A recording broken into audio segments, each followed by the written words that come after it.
Hello guys, मैं भावना सैनी। आज मैं आपको तात्या टोपे के बारे में बताने जा रही हूँ।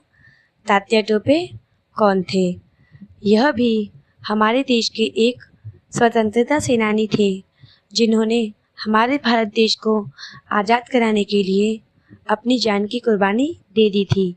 तो आइए हम इनके बारे में आपको बताते हैं। तात्या टोपे का जन्म 16 फरवरी 1814 ईस्वी में हुआ था। इनका जन्म स्थान महाराष्ट्र के येवला नामक गांव में हुआ था। इनके पिताजी का नाम पांडुरंग त्र्यंबक भट्ट था। इनकी माताजी का नाम रुक्माबाई था। इनका वास्तविक नाम रामचंद्र पांडुरंग राव था। आप वीडियो को एंड तक देखिएगा। अगर आपको वीडियो अच्छी लगे तो वीडियो को लाइक और चैनल को सब्सक्राइब जरूर कीजिएगा और बेल आइकन को दबाना ना भूलिएगा और कमेंट में बताइएगा कि आपको ये वीडियो कैसी लगी। तात्या टोपे का जन्म सन 1814 ईस्वी में नासिक के निकट पटौदा जिले में येवला नामक गांव में हुआ था।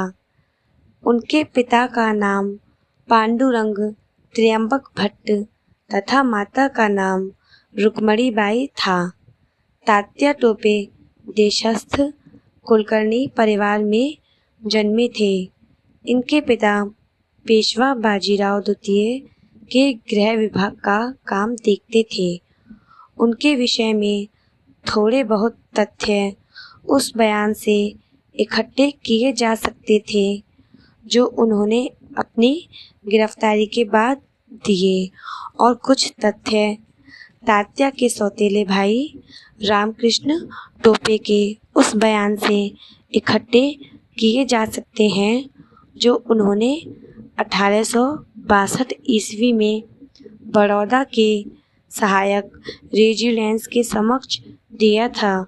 तात्या का वास्तविक नाम रामचंद्र पांडुरंग येवलकर था। तात्या नाम सिर्फ एक उपनाम था। तात्या शब्द का प्रयोग अधिक प्यार के लिए होता था। टोपे भी उनका उपनाम ही था जो उनके साथ ही चिपका रहा, क्योंकि उनका परिवार मूलतः नासिक के निकट पटौदा जिले में छोटे से गांव येवला में रहते थे। इसीलिए उनका नाम येवलकर पड़ा।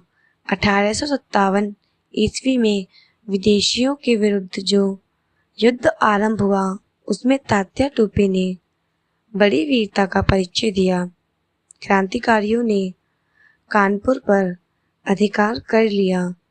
तात्या टोपे ने 20,000 सैनिकों की सेना का नेतृत्व करके कानपुर में अंग्रेज सेनापति विधनम को तथा कैंपवेल को परास्त करके भगाने के लिए मजबूर किया।